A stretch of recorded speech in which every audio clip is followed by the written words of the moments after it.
Hi friends, welcome to my channel. చూడండి friends, ఇది రేవుపాలవరం beach అండి. చూడడానికి చాలా అందంగా ఉంది కదండి. ఈ లొకేషన్ అయితే చాలా చాలా బాగుంటుందండి. ఇక్కడ బ్రిడ్జ్ కూడా ఒకటి ఉందండి. ఆ బ్రిడ్జ్ చివరి వరకు వెళ్ళి మేము వీడియో తీస్తున్నామండి.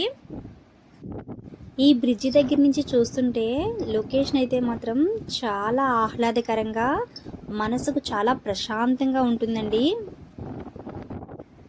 చూడండి, మీకు కనిపిస్తున్నాయి ఏంటంటే పార్వతీ పరమేశ్వర్లి విగ్రహాలండి. అవి కొండపైన ఉన్నాయండి. అక్కడికి వెళ్ళి చూస్తే మాత్రం చాలా బాగుంటాయండి. ఈ ప్లేస్కి అయితే చాలామంది టూరిస్టులు కూడా చూడడానికి వస్తుంటారండి ఇక్కడికి. చూడండి ఫ్రెండ్స్, ఇక్కడ స్నానాలకు కూడా వస్తారండి. సముద్ర స్నానాలు చేయడానికి కూడా ఇక్కడికి వస్తుంటారండి.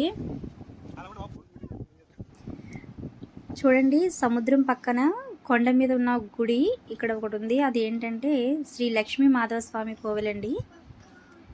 ఇక్కడ అందరూ చూడడానికి వస్తుంటారండి. టెంపుల్కి దర్శనానికి వస్తుంటారు ఎక్కువ మంది. చూడండి ఫ్రెండ్స్, గుడి లోపలికి వెళ్దాం. గుడి ప్రాంగణం అంతా చూపిస్తున్నామండి.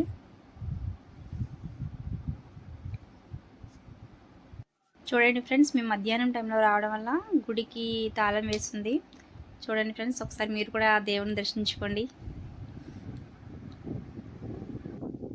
చూడండి ఫ్రెండ్స్, ఇప్పుడు బ్రిడ్జ్ కనిపిస్తుంది కదండి. ఈ బ్రిడ్జ్ దగ్గరే గీతా గోవిందం మూవీ క్లైమాక్స్ సీన్ కూడా ఇక్కడ తీశారండి.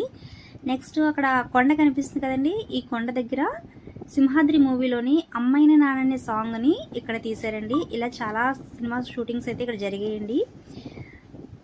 చూడండి ఫ్రెండ్స్, లొకేషన్ అయితే చాలా బాగుంది కదండి. మనం కూడా చాలా జాగ్రత్తగా ఉండాలండి. ఇక్కడ ఏమాత్రం స్లిప్ అయినా కింద పడే ప్రమాదం ఉంటుంది. చూడండి ఫ్రెండ్స్, ఈ వీడియో కొండ మీద తీస్తున్నాం కదండి. మొత్తం వ్యూ అంతా ఎంత నీట్గా ఎంత బాగా కనిపిస్తుందో. అక్కడ బోట్లు కూడా కనిపిస్తున్నాయండి. వేటకి వెళ్ళడానికి రెడీగా ఉన్నాయి అవి కూడా. ఓకే ఫ్రెండ్స్, మా వీడియో చూసినందుకు ధన్యవాదములు ఫ్రెండ్స్. ఈ వీడియో నచ్చినట్లయితే లైక్ చేయండి, షేర్ చేయండి. మరిన్ని వీడియోస్ కోసం మా ఛానల్ని సబ్స్క్రైబ్ చేయండి. Okay, bye friends.